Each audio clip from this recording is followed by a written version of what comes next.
Bonjour, c'est Crypto et j'espère que vous allez bien en ce 5 juillet 2024. Alors oui, si vous n'avez pas encore ouvert votre portefeuille, ne l'ouvrez pas, n'ouvrez pas votre wallet. Comme vous le voyez, ce mur rouge est vraiment très rouge. On a une matinée qui a été très agressive, très sanglante, avec énormément de liquidation sur tous ceux qui étaient en longue, en levier. Ça a fait très mal. Et tout ça est parti de deux nouvelles. Deux nouvelles qu'on va traiter ensemble. Et il faut comprendre que là, c'est vraiment de la pure psychologie, de l'anticipation sur ce qui est en train d'arriver. Et c'est exactement ce que l'on ressent maintenant, et cette peur que l'on peut ressentir maintenant, c'est quelque chose que les personnes essaient d'anticiper et capitulent par rapport au mouvement qui est en train d'arriver. Et ça, c'est vraiment compliqué à gérer émotionnellement, comme vous pouvez le voir de toute façon dans tous les cas depuis ces derniers jours. Pour tous ceux qui ne me connaissent pas, je suis entrepreneur, investisseur et trader crypto, et on va regarder tout ça ensemble. On va commencer avec la première nouvelle, c'était quelque chose qui date d'il y a à peine quelques heures, un article que j'avais sélectionné en amont, qui était 295 millions de dollars de liquidation. Clairement, on est beaucoup plus, on est dans les alentours de 550 millions de liquidation sur les 24 dernières heures, parce qu'on a chuté. On a chuté pour deux raisons principales. La première, c'est que nous avons Mongox qui a bougé des cryptos, qui n'a pas vendu, mais qui a juste déplacé il y a 4 heures, ici 2,7 milliards de dollars, et il y a 2 heures, 154 millions de dollars. Juste le fait d'avoir des mouvements sur le wallet de Mongox a entraîné la chute qu'on a connue là. Les gens ont anticipé les ventes de BTC qui ont eu lieu. Et ça va être très intéressant, vous allez voir qu'il y a un positionnement très très fort sur un positionnement short qui est en train d'arriver. Et justement, on va structurer toute cette partie-là. Ensemble, je vais essayer de vous décortiquer toute cette partie.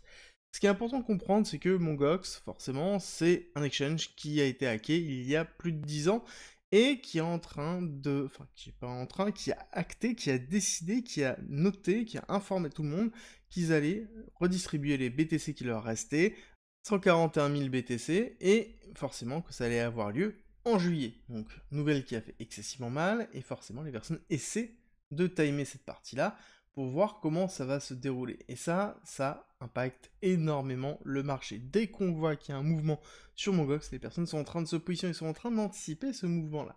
Est-ce que c'est que ça? Je vais vous dire, c'est quand même 80%.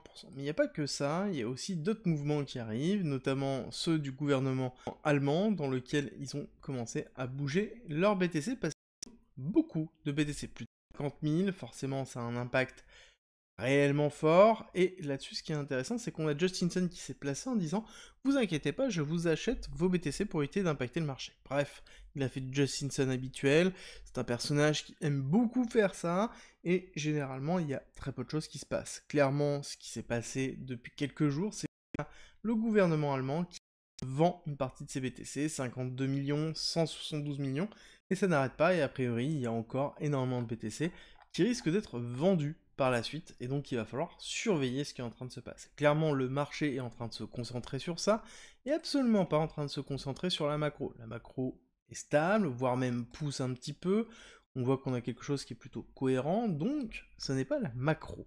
Et c'est vraiment un mouvement qui est pur BTC. Et là, ça va être vraiment très important, je vais vous expliquer quelque chose qui va vous montrer qu'il y a deux schémas qui sont en train de se faire. Le premier, ici, ce graphique représente le BTC All Index, c'est-à-dire la totalité des cours, et c'est du spot.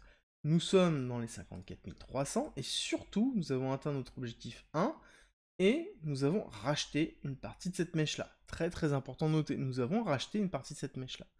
Ok, maintenant je vous montre un autre graphique, qui est ici le CME. Le CME, qui est la représentation des futurs institutionnels, et sur ce CME-là, on voit qu'on a cassé déjà plus bas que la zone de 1,1, donc on est en train de se diriger doucement vers cette zone des 52 000, mais surtout, ici, on a bien moins racheté cette partie-là. Et au moment où j'ai commencé cette vidéo, pas au moment où je vous montre, mais au moment où j'ai commencé cette vidéo, surtout cette mèche était pleine. Ça veut dire qu'on n'avait pas racheté cette partie-là. Ça veut dire quoi concrètement? Ça veut dire qu'on a un écart entre le CME et ici le total index. Ça veut dire qu'on a un écart entre le spot et le futur. Et ça, c'est vraiment très important de comprendre. Ça sous-entend qu'on a beaucoup de shorts très agressifs qui sont en train d'être positionnés sur le CME et qui impactent énormément les futurs du CME. Et c'est peut-être aussi ce qui entraîne le mouvement baissier. Les personnes sont en train de parier à la baisse avec justement du futur. On n'est pas du tout sur une vente réel spot, on a quelques ventes spot, oui, mais majoritairement, c'est uniquement du futur. Et là, on le voit bien dans tous les cas que systématiquement, on augmente. Quand j'ai commencé la vidéo, on était à 580 millions. Maintenant, on est à 669 millions de liquidation. Et c'est majoritairement long, tout à fait, mais ça reste quand même des montants qui sont très conséquents. Il est fort probable qu'au moment où on ait terminé ce mouvement, qu'on ait une stabilisation du mouvement, on soit dans les alentours de 1 milliard de liquidation. Et ça, c'est vraiment important. Ça fait longtemps qu'on n'a pas eu des mouvements comme ça. Le dernier mouvement qu'on a eu de cette façon-là, c'était cette impulsion baissière qui avait fait très très mal sur les alts. Donc c'était vraiment de la liquidation au niveau des alts. Là actuellement, ce n'est pas le cas. C'est BTC majoritairement et Ether. Donc c'est vraiment les deux principaux qui sont en train de se faire liquider et dans lequel on n'a pas d'arrêt de la liquidation. Et ça, c'est très important. Ça veut dire qu'on n'a pas de structuration, on est vraiment dans un couteau qui est en train de tomber. Et là, c'est vraiment important psychologiquement de comprendre ce qui se passe pour pouvoir agir. Juste avant de revenir sur ça, on va juste se repositionner sur quelque chose dont on avait parlé hier. Tout simplement, ici, cette petite divergence, on voit bien qu'elle a été annulée, donc on va la retirer. Et on a bien une impulsion baissière qui est dans les targets 1 et 1,1. Et on n'a pas eu de réaction dans les 56 000. Très important de noter. Ça veut dire que sur les 56 000, ici, si on se repositionne, on voit qu'on a transpercé cette zone-là. Il n'y a même pas eu une petite réaction. Le fait qu'il n'y ait pas de réaction veut principalement dire qu'il n'y a pas d'achat réel, il n'y a pas de stabilisation des ventes structurées. Et ça, on le voit vraiment sur les cartes de liquidation, on voit très très bien qu'on est en train tout simplement d'alimenter la machine en rachetant cette partie-là. C'est quelque chose que l'on voit aussi ici, 583 millions de longs qui ont été liquidés. C'est-à-dire que les personnes sont en train d'acheter ici en levier, alors qu'on ne devrait pas acheter en levier. Encore une fois, nous sommes dans une zone qui est compliquée, ce n'est pas parce que on veut qu'il y ait un rebond dans les 56 000 qu'il y aura un rebond dans les 56 000. On a transpercé cette zone-là, on est en train de se diriger dans les 52 000, et là, on n'a pas de signe de retournement. Encore une fois, on n'achète pas un couteau qui tombe, c'est vraiment très important. Ici, on peut avoir un plan en fait en DCA, ça peut être quelque chose qui est intelligent à faire notamment sur les alts, mais en l'occurrence, on ne doit absolument pas faire du levier sur ce type de mouvement qui sont baissiers très fortement, dans lequel tout simplement on va avoir énormément de liquidation. Et c'est exactement ce qu'on est en train de voir, et c'est pour ça qu'il faut prendre un maximum de recul par rapport à ça. Là actuellement, il n'y a pas d'arrêt de la tendance baissière, on voit qu'on est en train d'appuyer très fortement sur le mouvement. Ce qu'il va falloir avoir, c'est un pullback, un mouvement haussier qui est relativement fort pour noter un redépart. Et ça va être vraiment très important, c'est que tant qu'on n'a pas ce mouvement ici, qu'on n'a pas une stabilisation et quelque chose qui redépart à la hausse, ça sous-entend qu'on va continuer à appuyer très fortement, qu'il y aura énormément de liquidation. Par contre, le point qui est important, c'est que nous avons aussi beaucoup de shorters. Comme on a vu, on a un écart entre le CME et le BTC classique, ça sous-entend aussi qu'on a un écart au niveau du positionnement des futurs. C'est-à-dire qu'on a un écart sur les personnes qui sont en train d'appuyer fortement sur du short, et donc derrière, si jamais on a un mouvement aussi suffisamment fort au début, on peut très bien enclencher un short squeeze pour aller retester la zone des 60 000, 62 000, qui va être une zone de retest important. Et là, il faut impérativement regagner cette partie-là. Comprenez bien que là, si on ne regagne pas cette zone-là et qu'on ne consolide pas au-dessus, ça sous-entend que les 52 000, voire même les 50 000, vont être retestés très rapidement.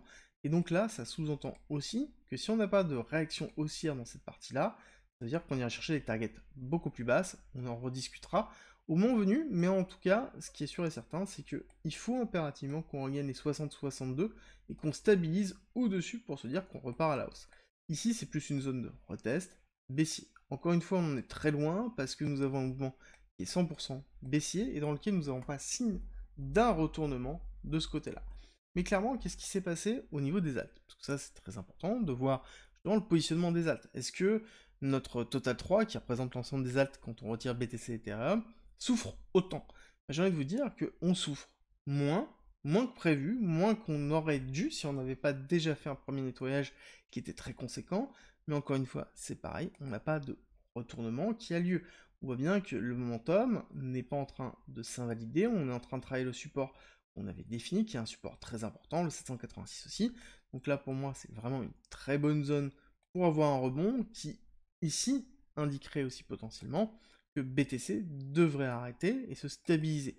Le souci, c'est que pour l'instant, on est à peine en train de racheter peut-être 5-10% de la mèche, chose qu'on devrait avoir de façon beaucoup plus agressive et ravaler une grosse partie. Encore une fois, le marché américain n'est pas ouvert.